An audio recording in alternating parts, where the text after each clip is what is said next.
Live news ആരംഭിക്കുന്ന എല്ലാ പ്രേക്ഷകർക്കും സ്വാഗതം. ഞാൻ പ്രവിത ലക്ഷ്മി. വിശദമായ റിപ്പോർട്ടുകൾ നോക്കാം. സംഘർഷങ്ങളുടെ പശ്ചാത്തലത്തിൽ കേരള സർവകലാശാല കലോത്സവം നിർത്തിവെക്കാൻ വൈസ് ചാൻസലറുടെ നിർദ്ദേശം. വിദ്യാർത്ഥികളുടെയും സർവകലാശാലയുടെയും സുരക്ഷ കണക്കിലെടുത്താണ് തീരുമാനം എന്നാണ് വിശദീകരണം. യൂണിവേഴ്സിറ്റി രജിസ്ട്രാർക്കാണ് നിർദ്ദേശം നൽകിയിരിക്കുന്നത്. ഔദ്യോഗിക ഉത്തരവ് ഉടൻ പുറത്തിറക്കും. അഖിൽ ഷാ അൻസാർ തിരുവനന്തപുരത്ത് നിന്ന് ചേരുന്നുണ്ട്.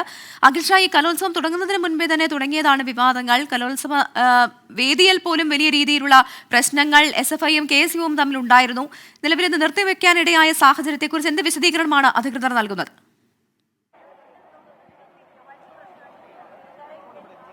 പ്രവിത, നമ്മൾ ഇതിനെക്കുറിച്ചൊക്കെ ഈ അധികൃതരോട് നമ്മൾ സംസാരിക്കുമ്പോൾ പ്രധാനമായും വ്യക്തമാക്കുന്നത് കഴിഞ്ഞ ദിവസങ്ങളിൽ ഉണ്ടായ സംഘർഷങ്ങൾ, പ്രത്യേകിച്ച് ഈ KSU പ്രവർത്തകരും അതുപോലെ തന്നെ SFI പ്രവർത്തകരുമായി ഉണ്ടാകുന്ന ചില സംഘർഷങ്ങൾ, അതുപോലെ തന്നെ ഈ വിദ്യാർത്ഥികളുടെ ഈ മത്സരാർത്ഥികളുടെ പരാതികൾ, അത് വലിയ രീതിയിൽ പരാതികൾ ഈ വൈസ് ചാൻസലറുടെ അടുത്ത് എത്തിയിട്ടുണ്ടായിരുന്നു. അതോടൊപ്പം തന്നെ ഈ സംഘർഷങ്ങളുമായി ബന്ധപ്പെട്ട പരാതികളും അതും ഈ വൈസ് ചാൻസലറുടെ അടുത്ത് എത്തിയിട്ടുണ്ടായിരുന്നു. ഇതൊക്കെ കണക്കിലെടുത്തുകൊണ്ടാണ് ഇനി ഈ പരാതികൾ പരിഹരിക്കാതെ ഈ കലോത്സവവുമായി മുന്നോട്ട് പോകാൻ കഴിയില്ല എന്നുള്ള തീരുമാനത്തിലേക്ക് സർവകലാശാല VC എത്തുന്നത്.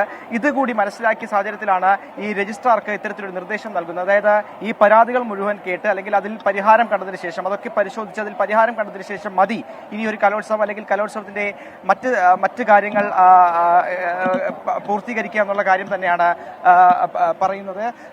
അത്തരത്തിൽ കാര്യങ്ങൾ ഉണ്ടാക്കുന്നത് ഞങ്ങൾക്ക് വയ്യ. ഞങ്ങൾ കൊല്ലക്കാരാ. അവിടെ ഇപ്പം 2 കലോത്സവം നടന്നു. ഞങ്ങൾക്ക് ഒരു പ്രശ്നം ഉണ്ടായിട്ടില്ല. ഇവിടെ മാത്രം എന്താ ഇങ്ങനെ? ഇത് തിരുവനന്തപുരമാണോ? നിങ്ങൾ തലസ്ഥാനമാണോ? ഇത് എന്തുവാണിത്? ഒന്നും അറിയാൻ വയ്യ. ഞാൻ ഒരു കുട്ടിയുടെ പേരന്റ്. ഞങ്ങളടുത്ത് ഇന്നലെ 6 മണിക്ക് ഞങ്ങൾക്ക് പരിപാടി എന്ന് പറഞ്ഞതാ. ഞങ്ങൾ ഇവിടെ വന്നു. 6 മണിക്ക് പരിപാടിയാന്ന് പറഞ്ഞപ്പോ ഗ്രൂപ്പ് ഡാൻസ് 6 മണിക്ക് പരിപാടിയാന്ന് പറഞ്ഞിട്ട് ഒരു കുഞ്ഞുങ്ങളെല്ലാം ഒരുങ്ങി കഴിഞ്ഞപ്പോഴത്തേക്ക് ഒരു മണിയായപ്പോ, രാത്രി 1 മണിയായപ്പോ വിളിച്ചു പറയാ ഈ പരിപാടി മാറ്റിവെച്ച് നാളെ 9 മണിക്ക്. സാറ് പറ, കുട്ടികൾ ഇത്രയും ഒരുങ്ങി, അവര് ലെൻസ് വെച്ച് കണ്ണില്ലേ, അവര് മേക്കപ്പ് ഇട്ട്, അവര് കുട്ടികളല്ലേ, അവര് മനുഷ്യരല്ലേ. ഞങ്ങൾ രാവിലെ വന്നതാ. ഇന്നലെ രാവിലെ ഉടുത്തിരിക്കുന്ന വസ്ത്രം പോലും ഞങ്ങൾ മാറിയിട്ടില്ല. ഇന്നലെ രാവിലെ വന്നതാ ഞങ്ങള്. ഞാൻ സ്വാധീന കോളേജിലാണ് എന്റെ മോള് പഠിക്കുന്നത്. ഞാൻ കൊല്ലത്താണുള്ളത്. നടന്നില്ല.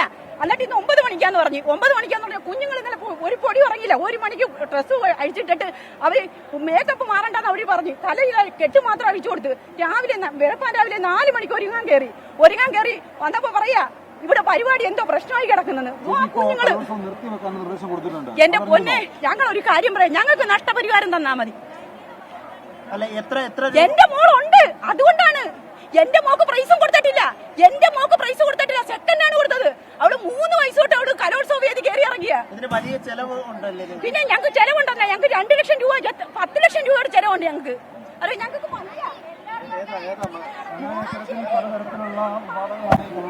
വലിയ വിവാദങ്ങൾ ഇതുമായി ബന്ധപ്പെട്ട് വരുന്നത്. പ്രധാനമായും ഈ മാതാപിതാക്കൾ ഉൾപ്പെടെ വലിയ പ്രതിഷേധത്തിന് ഒരുങ്ങുന്നു എന്നുള്ളതാണ് ഏറ്റവും പ്രധാനപ്പെട്ട കാര്യം. അതായത് പല മത്സരങ്ങളും ഇത്രയും ദിവസം വൈകിപ്പിച്ചു. പക്ഷെ അതിന് പിന്നാലെ ഈ കലോത്സവം നിർത്തിവെക്കുന്ന ഒരു രീതിയിലേക്കും പോകുന്നു എന്നുള്ളതാണ് ഏറ്റവും പ്രധാനപ്പെട്ട കാര്യം. ഈ മത്സരാർത്ഥികൾ, അതായത് നമ്മളാണെങ്കിലും 12:30 ഇടേണ്ട സാധനമാണ്. അപ്പൊ നമ്മൾ അങ്ങനെ മനസ്സിലായോ?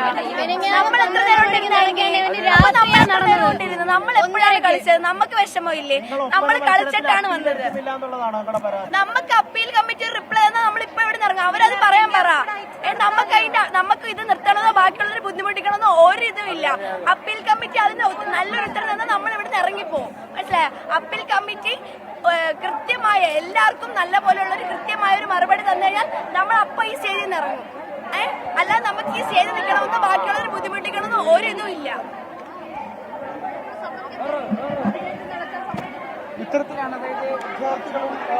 ഇത്തരത്തിലുള്ള കാര്യങ്ങളാണ്, പ്രതികരണങ്ങളാണ് ഇതിന്റെ ഭാഗമായി ഉണ്ടാകുന്നത്.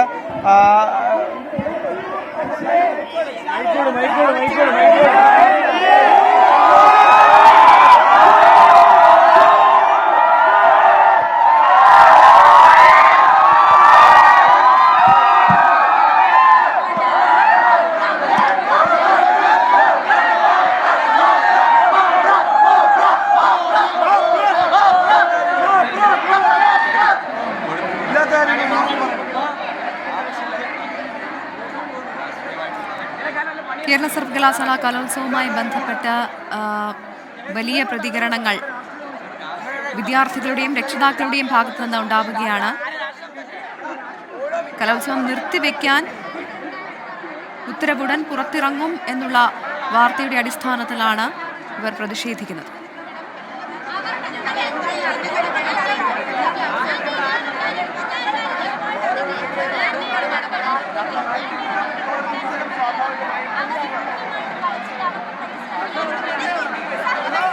കേരള സർവകലാശാല കലോത്സവം നിർത്തിവെക്കാൻ ഉടൻ തന്നെ ഉത്തരവ് പുറത്തിറങ്ങുമെന്ന വാർത്തയോട് പ്രതികരിക്കുകയായിരുന്നു രക്ഷിതാക്കളും ഒപ്പം തന്നെ വിദ്യാർത്ഥികളും. ഒരുപാട് പണം ചെലവാക്കിയാണ് തങ്ങൾ മത്സരിക്കാനായി എത്തുന്നത് എന്നാണ് രക്ഷിതാക്കളും വിദ്യാർത്ഥികളും പറയുന്നത്. ഒപ്പം തന്നെ രാവിലെ മുതൽ മേക്കപ്പ് ഇട്ടിരിക്കുന്ന വിദ്യാർത്ഥികളുണ്ട്. ഇവർക്ക് പെർഫോം ചെയ്യാൻ പോലും അവസരം ലഭിക്കാത്തത് ബുദ്ധിമുട്ടുണ്ടാക്കുന്നു എന്ന തരത്തിലാണ് ഇപ്പോൾ രക്ഷിതാക്കൾ പ്രതികരിച്ചത്. ഒപ്പം തന്നെ വിദ്യാർത്ഥികളുടെ ഭാഗത്തു നിന്നും പ്രതികരണം ഉണ്ടായത്. SFIയും KCയും തമ്മിലുള്ള സംഘർഷങ്ങളുടെ പശ്ചാത്തലത്തിലാണ് ഇപ്പോൾ കലോത്സവം നിർത്തിവെച്ചിരിക്കുന്നത്. മാത്രമല്ല, കോഴ ആരോപണത്തെ തുടർന്ന് ജഡ്ജസിനെയും വേദിയിൽ നിന്ന് അറസ്റ്റ് ചെയ്യുന്ന സംഭവം കഴിഞ്ഞ ദിവസം ഉണ്ടായി. ഇതിന്റെയൊക്കെ പശ്ചാത്തലത്തിലാണ് ഇപ്പോൾ കലോത്സവം നിർത്തിവെക്കാൻ ഉത്തരവിട്ടിരിക്കുന്നത്. വിവരങ്ങളാണ് അഖിൽ ഷാ അൻസാർ നൽകിയത്. മറ്റൊരു പ്രധാനപ്പെട്ട വാർത്തയിലേക്കാണ്. ഇലക്ട്രൽ ബോണ്ട് കേസിൽ SBIക്ക് തിരിച്ചടി. കടപ്പത്രം വഴി രാഷ്ട്രീയ പാർട്ടികൾക്ക് ലഭിച്ച സംഭാവനകളുടെ മുഴുവൻ വിവരങ്ങളും നാളെ വൈകിട്ട് 5:30 മുൻപ് കൈമാറാൻ നിർദ്ദേശം നൽകി. ജൂൺ 31 വരെ സമയം വേണമെന്ന ആവശ്യം സുപ്രീം കോടതി തള്ളി. നിർദ്ദേശങ്ങൾ പാലിച്ചില്ലെങ്കിൽ കർശന നടപടി സ്വീകരിക്കുമെന്നും സുപ്രീം കോടതി താക്കീത് നൽകി. രാധാകൃഷ്ണൻ ചേരുന്നുണ്ട് ഡൽഹിയിൽ നിന്ന്. രാധാകൃഷ്ണൻ, SBI ഇനി എന്തിനാണ് സമയം നീട്ടി ചോദിക്കുന്നത് എന്നാണ് കോടതി ചോദിച്ചത്. ഇത്രയധികം സമയം ഇതിനോടകം തന്നെ SBIക്ക് ലഭ്യമായിട്ടുണ്ട്. മാത്രമല്ല, ആരൊക്കെ ഏതൊക്കെ പാർട്ടിക്കാണ് സംഭാവന നൽകിയത് എന്നത് സംബന്ധിച്ചുള്ള കൃത്യമായ വിവരങ്ങൾ എല്ലാം അടങ്ങിയ രേഖകളായിരിക്കുമോ ഇനി അത് പ്രസിദ്ധീകരിക്കുക? എന്താണ് കോടതിയുടെ ഭാഗത്തു നിന്ന് ഉയർന്ന ചോദ്യങ്ങൾ, ഒപ്പം വാദവും? എല്ലാ വിവരങ്ങളും പ്രസിദ്ധീകരിക്കണമെന്നുള്ള താല്പര്യമാണ് സുപ്രീം കോടതി അതിൻ്റെ ഉത്തരവിൽ പ്രകടിപ്പിച്ചിരിക്കുന്നത്. എന്നാൽ ഇതിനെ എങ്ങനെ SBI അംഗീകരിക്കും, അഥവാ SBI എങ്ങനെയായിരിക്കും വിവരങ്ങൾ പ്രസിദ്ധീകരിക്കാനായിട്ട് ഇലക്ഷൻ കമ്മീഷന് കൈമാറുക എന്നതിനെ സംബന്ധിച്ച് ഇനിയും നമുക്ക് വ്യക്തത ഉണ്ടായിട്ടില്ല. നാളെയാണ് ഈ വിവരങ്ങൾ കൈമാറാനായിട്ടുള്ള അന്തിമ സമയമായിട്ട് സുപ്രീം കോടതി നിശ്ചയിച്ചിരിക്കുന്നത്. അത് പ്രകാരം തെരഞ്ഞെടുപ്പ് കമ്മീഷന് ഈ വിവരങ്ങൾ നാളെ SBI കൈമാറേണ്ടതുണ്ട്. SBI സമർപ്പിച്ച അപേക്ഷ അത് നിയമപരമായിട്ട് ഏത് വിധത്തിൽ സാധ്യമാകും എന്ന സംശയത്തോടു കൂടിയാണ് സുപ്രീം കോടതി കേസ് കേട്ടു തുടങ്ങിയത്. പ്രധാനപ്പെട്ട ആക്ഷേപമായിട്ട് കോടതി പറഞ്ഞത് ഭരണഘടനാ ബെഞ്ചിന്റെ ഉത്തരവാണ്. അതിൽ പറഞ്ഞിരിക്കുന്ന കാര്യങ്ങളെ ഏതെങ്കിലും ഒരു അപേക്ഷയുടെ അടിസ്ഥാനത്തിൽ മറികടക്കുന്ന പ്രവണത, അതിനു വേണ്ടിയിട്ടുള്ള ഒരു പ്രവണതയാണ് SBI പ്രകടിപ്പിച്ചത്. അത് ഒരു തരത്തിലും അംഗീകരിക്കാൻ സാധിക്കില്ല എന്ന് വ്യക്തമാക്കി. നിലവിൽ ഈ അപേക്ഷയുടെ ഭാഗമായിട്ട് പറഞ്ഞ വാദങ്ങൾ, ആ വാദങ്ങളൊന്നും നിലനിൽക്കുന്നത് അല്ല. പ്രഥമ ദൃഷ്ട്യാ തന്നെ പരിശോധിച്ചാൽ കോർ ബാങ്കിംഗ് സംവിധാനം ഇപ്പോൾ എല്ലായിടത്തും നിലനിൽക്കുന്ന കാലമാണ് ഉള്ളത്. ഒരു കറണ്ട് അക്കൗണ്ട് വഴിയാണ് രാഷ്ട്രീയ പാർട്ടികൾ ഇതുമായി ബന്ധപ്പെട്ടിട്ടുള്ള തുകകൾ കൈപ്പറ്റുന്ന സംവിധാനം ഉണ്ടാക്കിയത്. ഒപ്പം ഈ തുകകൾ നൽകിയവരെ സംബന്ധിച്ച് അവരുടെ പേരുവിവരങ്ങൾ ഉൾപ്പെടെയുള്ളവ അപേക്ഷയിൽ വ്യക്തമായിട്ട് ഉണ്ടാവുകയും ചെയ്യും. മാത്രമല്ല, അവരുടെ KYC വിവരങ്ങളും ഈ ബാങ്കിന്റെ പക്കൽ ലഭ്യമാണ്. അങ്ങനെയുള്ള ഒരു സാഹചര്യത്തിൽ ഈ 2 സൈലോകളിലായിട്ട് ഈ വിവരങ്ങൾ സൂക്ഷിച്ചിരിക്കുകയാണ്. അവ സംയോജിപ്പിക്കാനായിട്ട്, വിശകലനം ചെയ്യാനും സംയോജിപ്പിക്കാനും ഉള്ള സാവകാശം വേണം എന്നുള്ള അവകാശവാദം അത് അംഗീകരിക്കാൻ സാധിക്കില്ല എന്നാണ് സുപ്രീം കോടതി പറഞ്ഞത്. ഇതിന്റെ അടിസ്ഥാനത്തിൽ SBI നൽകിയ ഹർജി തള്ളി. മറ്റ് ഈ ഭരണഘടനാ ബെഞ്ചിന്റെ വിധിക്ക് ആധാരമായ കേസിലെ വാദികൾ സമർപ്പിച്ച അപേക്ഷകൾ അത് കസ്റ്റഡിയിൽ സൂക്ഷിച്ചുകൊണ്ടാണ് സുപ്രീം കോടതി ഈ കേസിൽ ഇന്ന് തീർപ്പുണ്ടാക്കിയത്. രാധാകൃഷ്ണനാണ് വിവരങ്ങൾ നൽകിയത്. തെരഞ്ഞെടുപ്പ് കമ്മീഷണർ നിയമനത്തിൽ കേന്ദ്ര സർക്കാരിന്റെ ഇടപെടൽ നിയന്ത്രിക്കണമെന്നാവശ്യപ്പെട്ട് കോൺഗ്രസ് സുപ്രീം കോടതിയിൽ ഹർജി. പ്രധാനമന്ത്രിയുടെ നേതൃത്വത്തിലുള്ള സമിതിയുടെ നിയമനം ചോദ്യം ചെയ്ത് തെരഞ്ഞെടുപ്പ് കമ്മീഷനിലെ ഒഴിവുകൾ നികത്താൻ തിരക്കിട്ട നീക്കവുമായി കേന്ദ്ര സർക്കാർ. നിയമന സമിതിയുടെ യോഗം വെള്ളിയാഴ്ച ചേരും. അരുൺ ഗോയലിന്റെ രാജിക്ക് കാരണം മുഖ്യ തെരഞ്ഞെടുപ്പ് കമ്മീഷണറുമായുള്ള തർക്കമെന്ന സൂചന. അച്യുതൻ ഡൽഹിയിൽ നിന്ന് ചേരുന്നുണ്ട് വിവരങ്ങളുമായി. അച്യുതൻ, ഈ അരുൺ ഗോയലിന്റെ രാജി പുറത്തു വന്നതിന് പിന്നാലെ തന്നെ വലിയ അങ്കലാപ്പിലായിരുന്നു പ്രതിപക്ഷ പാർട്ടികൾ എല്ലാവരും. ഇപ്പോൾ അവർ കോടതിയെ സമീപിച്ചിരിക്കുകയാണ്. എന്തൊക്കെ കാര്യങ്ങൾ ചൂണ്ടിക്കാട്ടിയാണ് ഹർജി നൽകിയിരിക്കുന്നത്?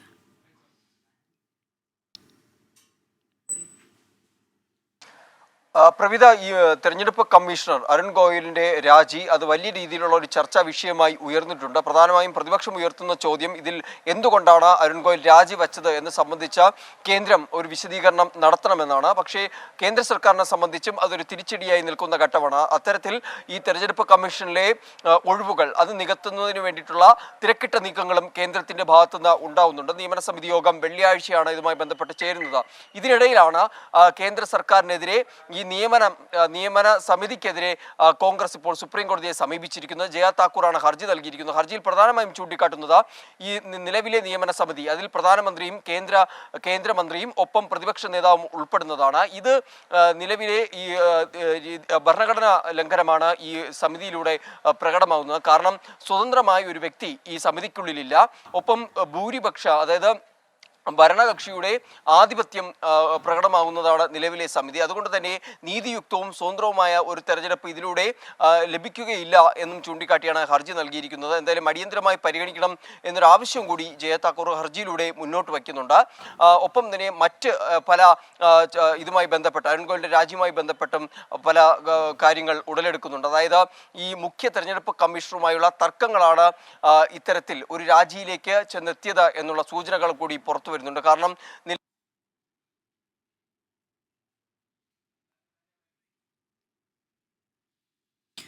അച്യുതനാണ് വിവരങ്ങൾ നൽകിക്കൊണ്ടിരുന്നത്. കൂടുതൽ വാർത്തകൾ നോക്കാം ഇടവേളയ്ക്ക് ശേഷം. വാർത്തകൾ തുടരുന്നു. തിരുവനന്തപുരം മംഗലപുരത്ത് വാഹന ഷോറൂമിൽ തീപിടുത്തം. തോന്നക്കലിലെ ഐസർ ഷോറൂമിലാണ് തീപിടുത്തമുണ്ടായത്. 3 ലോറികൾക്ക് തീപിടിച്ചു. MG പ്രതീഷ് തിരുവനന്തപുരത്ത് ചേരുന്നുണ്ട്. പ്രതീഷ്, നിലവിലെ സാഹചര്യം എന്താണ്? പ്രവിത, തീ നിയന്ത്രണ വിധേയമാണ് എന്നതാണ് ഈ നിമിഷം നമുക്ക് ലഭിക്കുന്ന വിവരം. അല്പസമയം മുമ്പാണ് തിരുവനന്തപുരം മംഗലപുരത്തിന് സമീപം തോന്നയ്ക്കലിലെ ഷോറൂമിൽ തീപിടുത്തമുണ്ടായത്. ഐഷർ ഷോറൂമിലാണ് തീപിടുത്തമുണ്ടായത്. അതിന്റെ കാരണം ഇപ്പോഴും വ്യക്തമല്ല. ആറ്റിങ്ങിൽ നിന്നുള്ള 2 യൂണിറ്റ് ഫയർഫോഴ്സ് സ്ഥലത്തെത്തി തീ നിയന്ത്രണ വിധേയമാക്കാനുള്ള ശ്രമം തുടങ്ങിക്കഴിഞ്ഞു.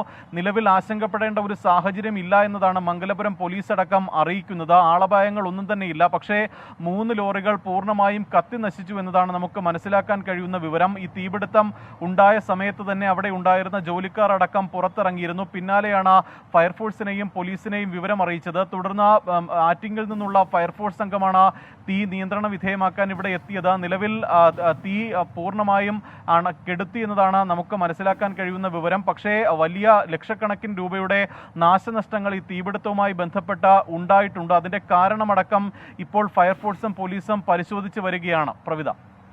ശരി, MG പ്രതീഷാണ് വിവരങ്ങൾ നൽകിയത്. UDF സ്ഥാനാർത്ഥിയായി ഷാഫി പറമ്പിൽ കൂടി എത്തിയതോടെ വടകരയിൽ തിരഞ്ഞെടുപ്പ് പോരാട്ടം കനക്കുകയാണ്. ഒഞ്ചിയത്ത് TP ചന്ദ്രശേഖരന്റെ വീട്ടിലെത്തിയാണ് ഷാഫി പറമ്പിൽ പ്രചാരണ പ്രവർത്തനങ്ങൾക്ക് തുടക്കമിട്ടത്. TP വധം ഇത്തവണയും ചർച്ചയാക്കാനാണ് UDFന്റെ നീക്കം. K മുരളീധരനേക്കാൾ വലിയ പോരാളിയല്ല ഷാഫി പറമ്പിൽ എന്നായിരുന്നു വടകരയിലെ CPIM സ്ഥാനാർത്ഥി KK ശൈലജയുടെ പ്രതികരണം. അപ്പോൾ സ്ഥാനാർത്ഥിയുടെ ശക്തി അശക്തിയിലേക്ക് അതിനേക്കാളും ഞാൻ വിശ്വസിക്കുന്നത് തീരുമാനമെടുക്കുന്ന ജനങ്ങളുടെ ശക്തിയിലും അവരുടെ പൊളിറ്റിക്കൽ സെൻസിലുമാണ്. വടകരയുടെ രാഷ്ട്രീയ ബോധത്തിലാണ് എൻ്റെ വിശ്വാസം. ആ വിശ്വാസം ഞങ്ങളെ ജയിപ്പിക്കും എന്ന കാര്യത്തിന് സംശയം വേണ്ട. മുരളിയേക്കാൾ വലിയ ഒരാൾ ഇവിടെ വന്നു എന്നുള്ള പ്രതീതിയൊന്നും ഞങ്ങൾക്കില്ല. ചന്ദ്രശേഖരൻ വധം സങ്കടമുള്ളൊരു കാര്യമാണ്. പക്ഷേ അങ്ങനെയുള്ള നിരവധി സംഭവങ്ങൾ കേരളത്തിലുണ്ടായിട്ടുണ്ട്. ഈ വടകര നിയോജക മണ്ഡലത്തിലെ ഒരു മണ്ഡലം ഒഴികെ ബാക്കി എല്ലാ അസംബ്ലി മണ്ഡലവും ഈ നാട്ടിലെ ജനങ്ങൾ വോട്ട് ചെയ്ത് ഇടതുപക്ഷമല്ലേ ജയിച്ചിട്ടുള്ളത്. അങ്ങനെയാണെങ്കിൽ ജയിക്കുമോ? വിവരങ്ങളുമായി അരുൺ പൂപ്പറമ്പ് ചേരുന്നുണ്ട് വടകരയിൽ നിന്ന്. അരുൺ, ഇരു സ്ഥാനാർത്ഥികളും വലിയ ആത്മവിശ്വാസമാണ് പങ്കുവെക്കുന്നത്. എന്തായാലും ഷാഫി പറമ്പിൽ മണ്ഡലം മാറി വടകരയിൽ എത്തുമ്പോൾ അദ്ദേഹം പങ്കുവെക്കുന്ന പ്രതീക്ഷകൾ എന്തൊക്കെയാണ്? ഒപ്പം തന്നെ KK ശൈലജ.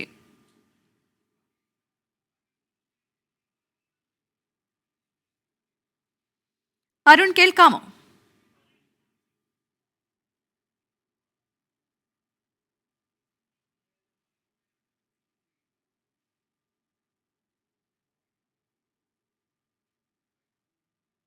തീർച്ചയായും വടകരയിൽ ഒരു സവിശേഷമായിട്ടുള്ള പോരാട്ടത്തിനാണ് കളമൊരുങ്ങിയിട്ടുള്ളത്.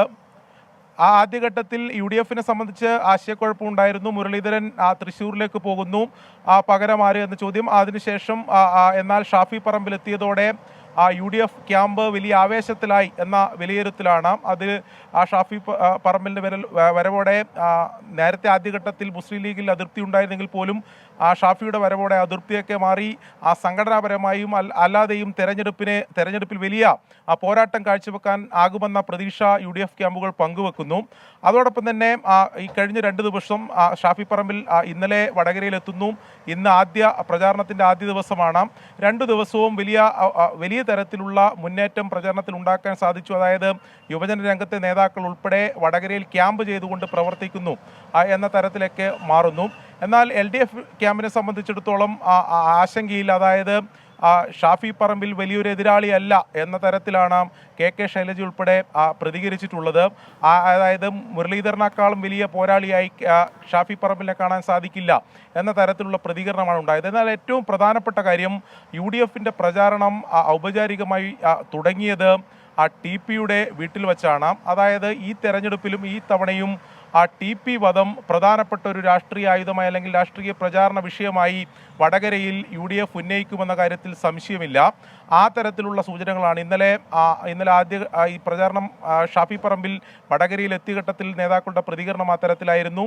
ഇന്നും അവർ ആ രീതിയിൽ തന്നെയാണ് പ്രതികരിച്ചത്. അതായത് TP വധം തന്നെയായിരിക്കും പ്രധാനപ്പെട്ട ചർച്ചാ വിഷയം. അത് ഈ തെരഞ്ഞെടുപ്പിലാകെ വലിയ ചർച്ചാ വിഷയമായി മുന്നോട്ട് കൊണ്ടുപോകുമെന്ന തരത്തിൽ തന്നെയാണ് UDFന്റെ നീക്കം എന്നതാണ് ഏറ്റവും പ്രധാനപ്പെട്ട കാര്യം. അതിനെ LDF ക്യാമ്പ് എങ്ങനെ പ്രതിരോധിക്കുന്നു, അതിനെ മറികടക്കാനുള്ള എന്ത് പ്രചാരണമാണ് LDF മുന്നോട്ട് വെക്കുക എന്നതാണ് ഇനി നമ്മൾ കാണേണ്ടത്.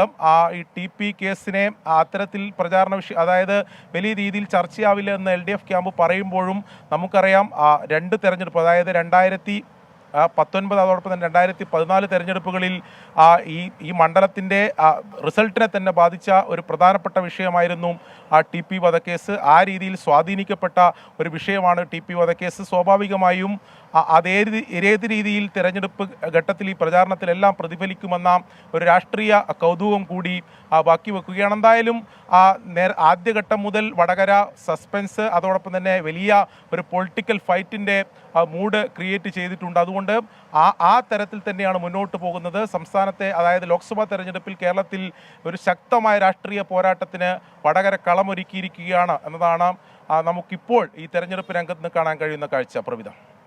ശരി, അരുണാണ് വിവരങ്ങൾ നൽകിയത്. CPIM മെമ്പർഷിപ്പ് പുതുക്കാൻ താൽപര്യമില്ലെന്ന് മുൻ ദേവികുളം MLA S രാജേന്ദ്രൻ. ചതിയന്മാർക്കൊപ്പം പ്രവർത്തിക്കാൻ കഴിയില്ല, പാർട്ടിയിൽ താൻ തുടരരുത് എന്നാണ് ജില്ലാ സെക്രട്ടേറിയറ്റ് അംഗം KV ശശിയുടെ ആഗ്രഹം. മെമ്പർഷിപ്പ് പുതുക്കുന്നില്ല എന്നതുകൊണ്ട് BJPയിൽ പോകുമെന്ന് അർത്ഥമില്ലെന്നും S രാജേന്ദ്രൻ പറഞ്ഞു. പാർട്ടി സഖാക്കൾ വന്നിരുന്നു, പാർട്ടിയാണ് വരുന്നത്, അത് ആ നിലയിൽ ബഹുമാനത്തോട് തന്നെയാണ് കാണുന്നത്. മെമ്പർഷിപ്പ് പുതുപ്പിക്കാൻ ആഗ്രഹിക്കുന്നില്ല.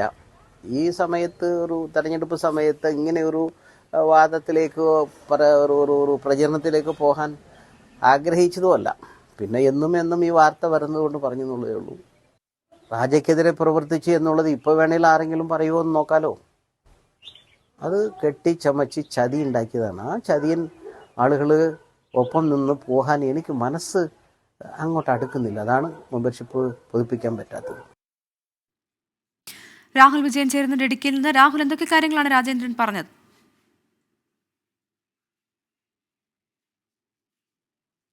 അതിന് പിന്നാലെയാണ് CPIMന്റെ ഏരിയ സെക്രട്ടറി അംഗം, മൂന്നാർ ഏരിയ സെക്രട്ടറി രാജേന്ദ്രനെ കാണുകയും പാർട്ടിയുടെ മെമ്പർഷിപ്പ്, CPIMന്റെ മെമ്പർഷിപ്പ് പുതുക്കണമെന്ന് ആവശ്യപ്പെടുകയും ചെയ്തത്. എന്നാൽ രാജേന്ദ്രൻ അത് തയ്യാറല്ല എന്നുള്ളതാണ് പറഞ്ഞിരിക്കുന്നത്. ഇതിൽ പ്രധാനമായും എടുത്തു പറയേണ്ടത് ജില്ലാ സെക്രട്ടേറിയറ്റ് അംഗമായിട്ടുള്ള KV ശശിക്കെതിരെ രാജേന്ദ്രൻ പറഞ്ഞിട്ടുണ്ട്. അതായത് മൂന്നാറിലെ തന്നെ പ്രധാനപ്പെട്ട മറ്റൊരു നേതാവ് കൂടിയാണ് KV ശശി ഉള്ള പാർട്ടിയിലേക്ക് തനിക്ക് പോകാൻ താല്പര്യമില്ല. KV ശശി ഉള്ളിടത്ത് തനിക്ക് മതിയായ പ്രാധാന്യം കിട്ടില്ല എന്ന് ഉറപ്പുണ്ട്. മാത്രമല്ല ചതിയന്മാരാണ് CPIMൽ ഉള്ളത് എന്നടക്കമുള്ള കാര്യങ്ങൾ രാജേന്ദ്രൻ പറയുകയും ചെയ്തിട്ടുണ്ട്. എന്ന് കരുതി BJPയിലേക്ക് പോകുമെന്നല്ല ഇതിനർത്ഥമെന്നും രാജേന്ദ്രൻ പറഞ്ഞിട്ടുണ്ട്. വരും ദിവസങ്ങളിൽ പക്ഷേ ഇതുമായി രാഹുൽ വിജയനാണ് വിവരങ്ങൾ നൽകിക്കൊണ്ടിരുന്നത്. രാജയ്ക്കെതിരെ പ്രവർത്തിച്ചുവെന്ന് ആരോപിച്ചാണ് രാജേന്ദ്രനെ CPIM സസ്പെൻഡ് ചെയ്തത്. ഇതുമായി ബന്ധപ്പെട്ട വലിയ പ്രതിഷേധം രാജേന്ദ്രന്റെ ഭാഗത്തുനിന്ന് ഉണ്ടായിരുന്നു. ഏറ്റവും ഒടുവിൽ ഇപ്പോൾ CPIM മെമ്പർഷിപ്പ് പുതുക്കാൻ താല്പര്യമില്ല എന്ന് മുൻ ദേവികുളം MLA S രാജേന്ദ്രൻ പറഞ്ഞിരിക്കുകയാണ്. വിവരങ്ങളാണ് രാഹുൽ വിജയൻ നൽകിയത്. മാവോയിസ്റ്റ് ബന്ധം ആരോപിച്ച് UAPA ചുമത്തിയ കേസിൽ ഡൽഹി സർവകലാശാല പ്രൊഫസർ GN സായിബാബയ്ക്ക് ആശ്വാസം. കുറ്റവിമുക്തനാക്കിയ ബോംബെ ഹൈക്കോടതി ഉത്തരവ് സ്റ്റേ ചെയ്യാൻ സുപ്രീം കോടതി വിസമ്മതിച്ചു. ഹൈക്കോടതി ഉത്തരവിനെതിരെ മഹാരാഷ്ട്ര സർക്കാരാണ് സുപ്രീം കോടതിയെ സമീപിച്ചത്. 10 വർഷത്തെ ജയിൽ ശേഷം കഴിഞ്ഞ വ്യാഴാഴ്ചയാണ് സായിബാബ ജയിൽ മോചിതനായത്. അച്യുതൻ ഡൽഹിയിൽ നിന്ന് ചേരുന്നുണ്ട്. അച്യുതൻ, സായിബാബയെ ഉടൻ തന്നെ മോചിപ്പിക്കണമെന്ന് കോടതി ഉത്തരവിട്ടിരുന്നുവെങ്കിലും 2 ദിവസം വൈകിപ്പിച്ചുകൂടിയാണ് മഹാരാഷ്ട്ര സർക്കാർ മോചനം സാധ്യമാക്കിയത്. അതിനിടെ അവർ കോടതിയെ സമീപിക്കുകയും ഉണ്ടായി. ഇപ്പോൾ എന്തൊക്കെ കാര്യങ്ങളാണ് സുപ്രീം കോടതി ചൂണ്ടിക്കാട്ടുന്നത്?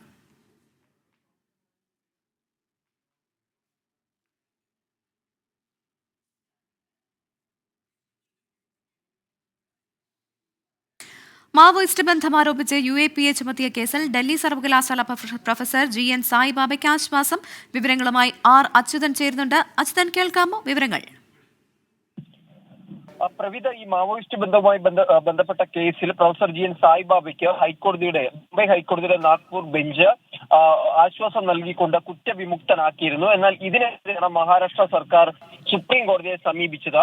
എന്നാൽ മഹാരാഷ്ട്ര സർക്കാരിന്റെ അപ്പീൽ പരിശോധിച്ച സുപ്രീം കോടതി ഈ ബോംബെ ഹൈക്കോടതി ഉത്തരവ് സ്റ്റേ ചെയ്യണമെന്ന ആവശ്യത്തിൽ വിസമ്മതം അറിയിക്കുകയായിരുന്നു. 2 തവണ കുറ്റവിമുക്തമാക്കിയ കേസുകൾ അടിയന്തരമായി പരിഗണിക്കേണ്ടതിന്റെ ആവശ്യമില്ലെന്നും ജസ്റ്റിസ് BR ഗവായ് അധ്യക്ഷനായ ബെഞ്ച് വ്യക്തമാക്കി. ഒപ്പം തന്നെ ഹൈക്കോടതി ഉത്തരവ് പ്രഥമ ദൃഷ്ട്യാ ന്യായമാണെന്നും സുപ്രീം കോടതി ഈ വിഷയത്തിൽ നിരീക്ഷിച്ചിട്ടുണ്ട്. നേരത്തെ ഈ വിചാരണ കോടതിയുടെ ശിക്ഷാവിധിയിൽ ഹൈക്കോടതി സായിബാബയെ കുറ്റവിമുക്തനാക്കിയിരുന്നു. അന്ന് മഹാരാഷ്ട്ര സർക്കാർ സുപ്രീം കോടതിയെ സമീപിക്കുകയും സുപ്രീം കോടതി മഹാരാഷ്ട്ര സർക്കാർ അനുകൂലമായി ഉത്തരവിറക്കുകയുമാണ് ഉണ്ടായത്. തുടർന്നായിരുന്നു അദ്ദേഹം വീണ്ടും ജയിലിലേക്ക് പോകേണ്ടതായി വന്നത്. അതിനുശേഷമാണ് ഇപ്പോൾ നാഗ്പൂർ ബെഞ്ച് അദ്ദേഹത്തെ കുറ്റവിമുക്തനായി ആക്കിയിരിക്കുന്നത്. ഏതാണ്ട് 10 വർഷത്തെ നിയമ പോരാട്ടത്തിനൊടുവിലാണ് GN സായിബാബ കുറ്റവിമുക്തനായത്.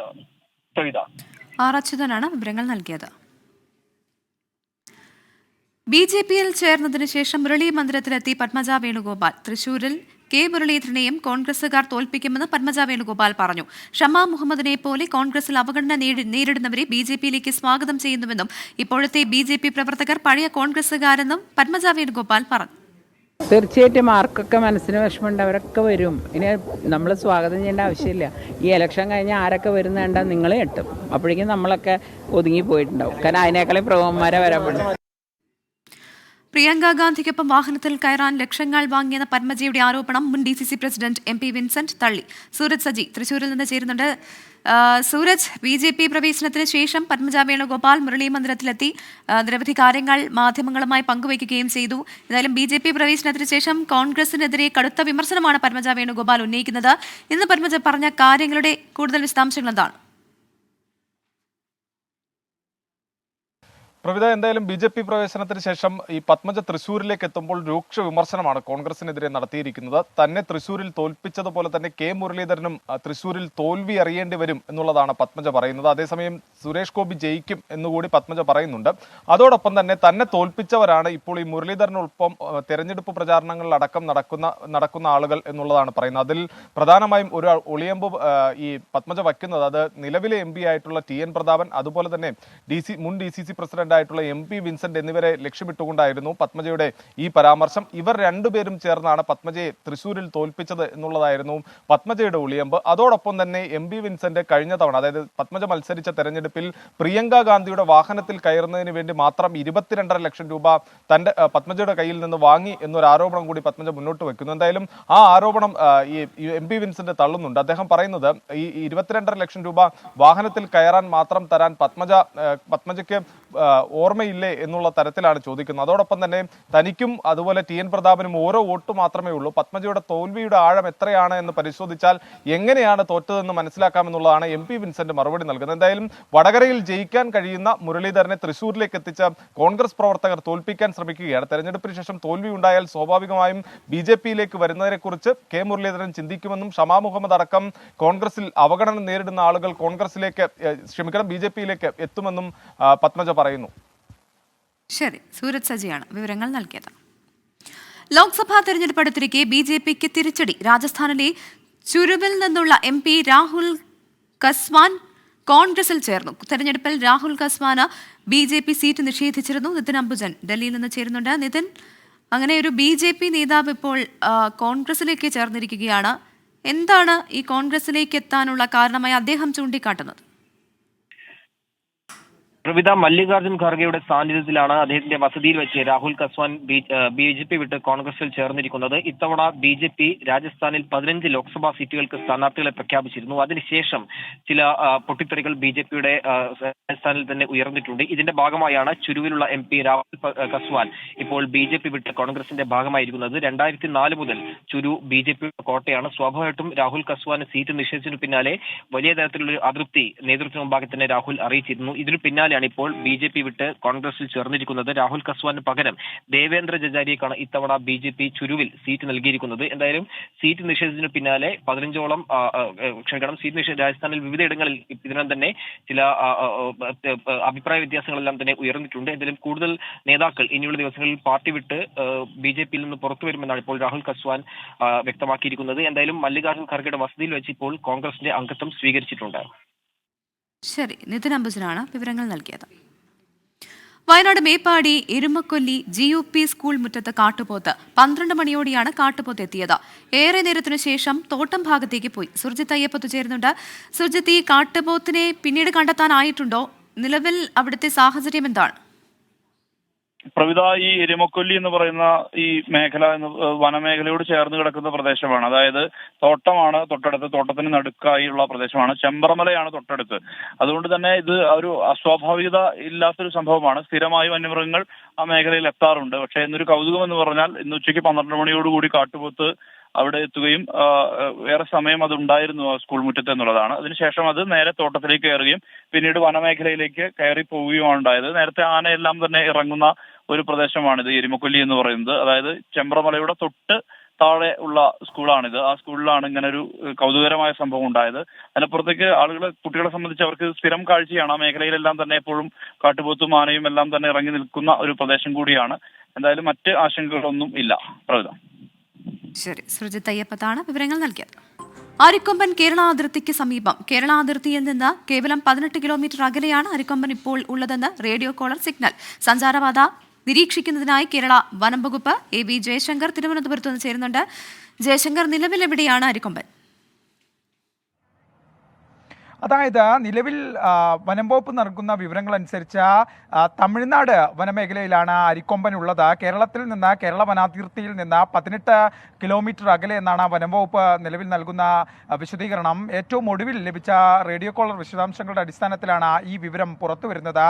നിലവിലെ സാഹചര്യത്തിൽ അരിക്കൊമ്പൻ ജനവാസ മേഖലയിലേക്ക് വരില്ലെന്നും കേരള വനം വകുപ്പ് വ്യക്തമാക്കുന്നുണ്ട്. ആന കേരളത്തിലേക്ക് വരാനുള്ള സാധ്യതയും കുറവാണെന്നും വനം വകുപ്പ് വിശദീകരിക്കുന്നു. കഴിഞ്ഞ ദിവസങ്ങളിലടക്കം സമൂഹ മാധ്യമങ്ങളിൽ ഈ അരിക്കൊമ്പൻ ചരിഞ്ഞെന്ന തരത്തിലുള്ള വാർത്തകൾ വലിയ തോതിൽ പ്രചരിച്ചിരുന്നു. ഇതിൻ്റെ ഒരു അടിസ്ഥാനത്തിലാണ് കഴിഞ്ഞ 3 ദിവസത്തോളമുള്ള അരിക്കൊമ്പൻ്റെ റേഡിയോ കോളർ വിശദാംശങ്ങൾ വനം വകുപ്പ് പുറത്തുവിട്ടത്. ഇതിൽ ഏറ്റവും ഒടുവിൽ ലഭിച്ച വിശദാംശത്തിലാണ് ആന തമിഴ്നാട് വനമേഖലയിൽ ഉണ്ട് എന്നുള്ള തരത്തിലുള്ള വിശദാംശങ്ങൾ വരുന്നത്. എന്തായാലും ഈ ആന സുരക്ഷിതനാണെന്ന ഒരു സന്ദേശം കൂടിയാണ് വനം വകുപ്പ് ഈ വിവരത്തിലൂടെ നൽകുന്നത്. എന്തായാലും നിലവിൽ ആന കാരണം ജനവാസ മേഖലയിലുള്ള ജനങ്ങൾക്ക് ഭീഷണിയില്ല എന്നാണ് വനം വകുപ്പ് നൽകുന്ന വിശദീകരണം. ശരി, AB ജയശങ്കറാണ് വിവരങ്ങൾ നൽകിയത്. മലപ്പുറം കുറ്റിപ്പുറത്ത് ഭക്ഷണം തൊണ്ടയിൽ കുടുങ്ങി 8 മാസം പ്രായമുള്ള കുഞ്ഞ് മരിച്ചു. പാഴൂർ സ്വദേശികളായ റാഫി റഹീല ദമ്പതികളുടെ മകൾ റിഷ ഫാത്തിമയാണ് മരിച്ചത്. സമീർ ബിൻ കരീം ചേരുന്നുണ്ട് മലപ്പുറത്തുനിന്ന്. സമീർ, സങ്കടകരമായ വാർത്തയാണ്, വിവരങ്ങൾ. പ്രവിധ, ഇന്നലെയാണ് ഈ ഒരു സംഭവം ഉണ്ടാകുന്നത്. ഇന്നലെ രാവിലെയോടുകൂടി ഈ 8 മാസം പ്രായമായ കുഞ്ഞിന് മാതാവ് ഭക്ഷണം നൽകുകയായിരുന്നു. അതിനിടയിൽ തൊണ്ടയിൽ കുടുങ്ങുകയാണ് ഉണ്ടായത്. ഉടൻ തന്നെ കുറ്റിപ്പുറത്തെ സ്വകാര്യ ആശുപത്രിയിൽ പ്രവേശിപ്പിക്കുകയായിരുന്നു. പിന്നീട് കോഴിക്കോട് മെഡിക്കൽ കോളേജ് ആശുപത്രിയിലും പ്രവേശിപ്പിച്ചു. തുടർന്ന് ഇന്ന് പുലർച്ചയോട് കൂടിയാണ് കുട്ടിയുടെ അന്ത്യം സംഭവിച്ചിരിക്കുന്നത്. കുറ്റിപ്പുറം പാഴൂർ സ്വദേശി കളത്തിലവട്ടത്തിൽ റാഫി റഹീല ദമ്പതികളുടെ 8 മാസം പ്രായമായ ഈ കുഞ്ഞിനാണ് ദാരുണമായ ഈ അന്ത്യം ഉണ്ടായിരിക്കുന്നത്. കവിത. ശരി, സമീർ ബിൻ കരീമാണ് വിവരങ്ങൾ നൽകിയത്. മുല്ലപ്പെരിയാറിലെ പാർക്കിംഗ് ഗ്രൗണ്ട് നിർമ്മാണം പട്ടയഭൂമിക്ക് പുറത്തെന്ന് survey of India report. Tamil Nadu നൽകിയ ഹർജിയിലാണ് കോടതി റിപ്പോർട്ട് തേടിയത്. കേസ് അടുത്ത മാസം 24 വീണ്ടും പരിഗണിക്കും. രാധാകൃഷ്ണൻ ഡൽഹിയിൽ നിന്ന് ചേരുന്നുണ്ട്. രാധാകൃഷ്ണൻ, പാർക്കിംഗ് ഗ്രൗണ്ടുമായി ബന്ധപ്പെട്ട് ഏത് തരത്തിലുള്ള ആരോപണമാണ് തമിഴ്നാട് ഉന്നയിക്കുന്നത്? ഉന്നയിച്ച ആരോപണം ഈ പാർക്കിംഗ് ഗ്രൗണ്ടുമായി ബന്ധപ്പെട്ടിട്ടുള്ള വിഷയത്തിൽ അത് പട്ടയ ഭൂമിക്ക് അകത്താണ് എന്ന വിധത്തിലായിരുന്നു. ഇതിനെയാണ് ഇപ്പോൾ സുപ്രീം കോടതിയിൽ സമർപ്പിച്ചിരിക്കുന്ന റിപ്പോർട്ടിൽ അത് തള്ളിയിരിക്കുന്നത്. തമിഴ്നാട് നൽകിയ ഹർജിയിൽ കോടതി റിപ്പോർട്ട് തേടുകയായിരുന്നു. കേസ് അടുത്ത മാസം 24 പരിഗണിക്കാനായിട്ടാണ് ഇപ്പോൾ മാറ്റിവെച്ചിരിക്കുന്നത്. ഈ പാർക്കിംഗ് ഗ്രൗണ്ട് നിർമ്മാണം പാട്ടഭൂമിക്ക് പുറത്താണ് എന്ന സർവേ ഓഫ് ഇന്ത്യ റിപ്പോർട്ട് നൽകിയിട്ടുണ്ട്. ഈ റിപ്പോർട്ട് സുപ്രീം കോടതിയിൽ സമർപ്പിച്ചു. ഇതാണ് കേരളത്തിന് അനുകൂലമായി മാറിയിരിക്കുന്നത്. ഇതിന്റെ അടിസ്ഥാനത്തിൽ ഈ കേസുമായി ബന്ധപ്പെട്ടിട്ടുള്ള നടപടികളിൽ മറ്റേതെങ്കിലും വാദം അടക്കമുള്ളവയുണ്ടെങ്കിൽ 24 അറിയിക്കാനാണ് തമിഴ്നാടിനോട് നിർദ്ദേശിച്ചിരിക്കുന്നത്. തമിഴ്നാടാണ് ഈ ഹർജി കോടതിയിൽ നൽകിയിരുന്നത്. രാധാകൃഷ്ണൻ വിവരങ്ങൾ നൽകുകയായിരുന്നു. വർക്കലയിലെ ഫ്ലോട്ടിംഗ് ബ്രിഡ്ജ് അപകടത്തിൽ അന്വേഷണത്തിന് ഉത്തരവിട്ട ജില്ലാ കളക്ടർ. ഡെപ്യൂട്ടി കളക്ടറിനാണ് അന്വേഷണ ചുമതല. അപകടത്തിൽ സുരക്ഷാ വീഴ്ചയുണ്ടായോ എന്ന് ടൂറിസം വകുപ്പ് പരിശോധിക്കും. ജീവനക്കാർ മുന്നറിയിപ്പുകൾ അവഗണിച്ചുവെന്നും പരിശോധിക്കും. അപകടത്തെക്കുറിച്ച് tourism director PB Nooh, tourism മന്ത്രി PA മുഹമ്മദ് റിയാസിന് ഇന്ന് റിപ്പോർട്ട് സമർപ്പിക്കും. ഹരികൃഷ്ണൻ തിരുവനന്തപുരത്ത് നിന്ന് ചേരുന്നുണ്ട്. ഹരികൃഷ്ണൻ, ഫ്ലോട്ടിംഗ് ബ്രിഡ്ജ് അപകടത്തിൽ അന്വേഷണത്തിന് ജില്ലാ കളക്ടർ ഉത്തരവിട്ടിട്ടുണ്ട്. ഒപ്പം തന്നെ ഒരു റിപ്പോർട്ട് മന്ത്രിക്ക് ഇന്ന് സമർപ്പിക്കുന്നുമുണ്ട്. അത് എപ്പോഴായിരിക്കും സമർപ്പിക്കുക? ഇന്നാണ് ഈ തരത്തിൽ ഒരു റിപ്പോർട്ട്, അതായത് ഈ ടൂറിസം മന്ത്രിക്ക് ടൂറിസം ഡയറക്ടറുടെ ഭാഗത്തു നിന്ന് ഒരു റിപ്പോർട്ട് സമർപ്പിക്കുന്നത്. അത് ഈ വർക്കലയിലെ ഫ്ലോട്ടിംഗ് ബ്രിഡ്ജുമായി ബന്ധപ്പെട്ട ആ അപകടവുമായി ബന്ധപ്പെട്ടാണ്. ഈ അപകടത്തിൽ ഈ സ്വകാര്യ ഏജൻസികൾക്കെതിരെ ഇന്നലെ കേസെടുത്തിരുന്നു. ഈ സ്വകാര്യ ഏജൻസികൾ ഈ മുന്നറിയിപ്പുകൾ അവഗണിച്ചുകൊണ്ട് ഈ ഉൾക്കൊള്ളാവുന്നതിലധികം ആളുകളെ ഇതിലേക്ക് കയറ്റി എന്നുള്ളതാണ് ഈ കമ്പനിക്കെതിരെ ഉയരുന്ന ഒരു ആരോപണം. ഈ സംഭവവുമായി ബന്ധപ്പെട്ട് ജില്ലാ കളക്ടർ ജെറോമിക് ജോർജ് ഇന്ന് അന്വേഷണത്തിന് ഉത്തരവിടുകയും ചെയ്തിട്ടുണ്ട്. ഡെപ്യൂട്ടി കളക്ടറായ സി പ്രേംജിക്കാണ് ഇതിൻ്റെ അന്വേഷണ ചുമതല. ആ വിശദമായ ഒരു അന്വേഷണം നടത്തി ഈ കളക്ടർക്ക് റിപ്പോർട്ട് സമർപ്പിക്കാനാണ് ഈ ഡെപ്യൂട്ടി കളക്ടർ നേതൃത്വത്തിലുള്ള സംഘത്തിൻ്റെ ഒരു തീരുമാനമെന്ന് പറയുന്നത്. അതിലേറ്റവും പ്രധാനപ്പെട്ട കാര്യം എന്ന് പറയുന്നത് ഈ സ്വകാര്യ അഡ്വഞ്ചർ സ്പോർട്സ് കമ്പനിയായിട്ടുള്ള ഈ ജോയി വാട്ടറിനെതിരെ ഇന്നലെ കേസെടുത്തു. അതിന് തൊട്ടു പിന്നാലെ തന്നെ ഇവിടുത്തെ ജീവനക്കാർ ഈ മുന്നറിയിപ്പുകൾ അവഗണിച്ചു എന്ന് പരിശോധിക്കുന്നുണ്ട്. അതേപോലെ തന്നെ ഈ ഉയർന്ന തിരമാല ജാഗ്രതാ നിർദ്ദേശം നൽകിയിരുന്നു. ആ ജാഗ്രതാ നിർദ്ദേശം പോലും വകവയ്ക്കാതെയാണോ ഇത്തരത്തിൽ ആളുകളെ കയറ്റിയത് എന്നുള്ളതും പരിശോധിക്കുന്നുണ്ട്. അത്തരത്തിൽ എല്ലാ കാര്യങ്ങളും പരിശോധിച്ചായിരിക്കും ഈ റിപ്പോർട്ട് സമർപ്പിക്കുക എന്നുള്ളതാണ് നമുക്ക് ലഭിക്കുന്ന ഏറ്റവും പ്രധാനപ്പെട്ട വിവരം. ഇതിനോടൊപ്പം തന്നെ ഇതുമായി ബന്ധപ്പെട്ട് ഇന്നലെ പരാതി നൽകി പരാതിക്കാരനായ SJ സഞ്ജീവ് ഈ ജുഡീഷ്യൽ അന്വേഷണം വേണമെന്ന് കൂടി ഈ സംഭവത്തിൽ ആവശ്യപ്പെട്ടിട്ടുണ്ടെന്നുള്ളതാണ് ഏറ്റവും പ്രധാനപ്പെട്ട കാര്യം. ശരി, ഹരികൃഷ്ണനാണ് വിവരങ്ങൾ നൽകിയത്.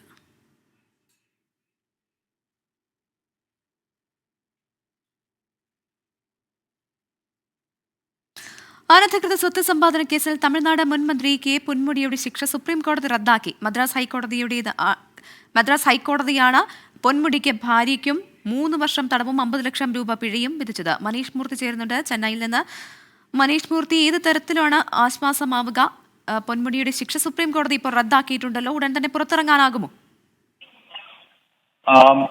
പ്രവിത, നേരത്തെ തന്നെ, അതായത് കേസ് സുപ്രീം കോടതി പരിഗണിച്ച ആദ്യഘട്ടത്തിൽ തന്നെ സറണ്ടർ ആവേണ്ട കാര്യമില്ല, കീഴടങ്ങേണ്ട കാര്യമില്ല എന്നുള്ള കാര്യം നേരത്തെ തന്നെ പറഞ്ഞിരുന്നതാണ്. അതിനുശേഷമാണ് ഇന്നിപ്പോൾ കേസ് പരിഗണിച്ചത്. ഇന്നിപ്പോൾ കേസ് പരിഗണിച്ചപ്പോൾ സുപ്രീം കോടതിയുടെ വിധി ഈ രീതിയിലാണ്. അതായത് 3 വർഷവും 50 ലക്ഷം രൂപ പിഴയുമായിരുന്നു മുൻ മന്ത്രി പൊന്മുടിക്കും അതുപോലെ തന്നെ ഭാര്യ വിശാലാക്ഷിക്കും, രണ്ടുപേർക്കും ആ ശിക്ഷാവിധിയായിരുന്നു ഉണ്ടായിരുന്നത്, മദ്രാസ് ഹൈക്കോടതിയിലെ ശിക്ഷാവിധി. അതെന്തായാലും ഇപ്പോൾ റദ്ദ് ചെയ്തിരിക്കുന്നു. ശിക്ഷ അനുഭവിക്കേണ്ട കാര്യമില്ല എന്നുള്ളതാണ് സുപ്രീം കോടതി കണ്ടെത്തിയിരിക്കുന്നത്. മാത്രമല്ല, കുറ്റവാളിയാണ് എന്നുള്ള വിധി റദ്ദാക്കണമെന്നുള്ളൊരു ഹർജി അത് ഉണ്ടായിരുന്നു. ആ ഹർജി മറ്റൊരു ബെഞ്ചിലേക്ക് മാറ്റുകയും ചെയ്തിട്ടുണ്ട്. അതായത് ഈ ശിക്ഷാവിധി റദ്ദാക്കുന്നതിനൊപ്പം തന്നെ കുറ്റവാളി എന്നുള്ള മദ്രാസ് ഹൈക്കോടതിയുടെ കണ്ടെത്തൽ അതുകൂടി റദ്ദാക്കപ്പെട്ടെങ്കിൽ മാത്രമേ കൃത്യമായി MLA സ്ഥാനം തിരിച്ച് ലഭിക്കുകയുള്ളൂ. അങ്ങനെ ആ ഒരു രീതിയിലാണ് ഈ രീതിയിലുള്ളൊരു ഹർജി കൂടി ഇപ്പോൾ നൽകിയിരിക്കുന്നത്. ആ ഹർജി എന്തായാലും മറ്റൊരു ബെഞ്ചിലേക്ക് മാറ്റുകയും ചെയ്തിട്ടുണ്ട്. അതായത് 2011-2016 ആ ഒരു സമയത്ത് ഉന്നത വിദ്യാഭ്യാസ മന്ത്രിയായിരിക്കെ അനധികൃതമായി 1,75 ലക്ഷം രൂപ സമ്പാദിച്ചു എന്നുള്ളതാണ് മന്ത്രി K. പൊന്മുടിക്കെതിരായിട്ടുള്ള കേസ്. ആ കേസിലാണ് ജസ്റ്റിസ് ആനന്ദ് വെങ്കിടേഷ് സ്വമേധയാ എടുത്ത റിവിഷൻ ഹർജിയിലാണ് വിധി വന്നത്. ഈ 3 വർഷം തടവും അതുപോലെ തന്നെ 50 ലക്ഷം രൂപ പിഴയും എന്നത് അതാണ് ഇപ്പോൾ റദ്ദ് ചെയ്തിരിക്കുന്നത്. ശരി, മനീഷ് മൂർത്തി വിവരങ്ങൾ നൽകുകയായിരുന്നു. നോക്കാം ഇനി ഇപ്പോഴത്തെ കാലാവസ്ഥ.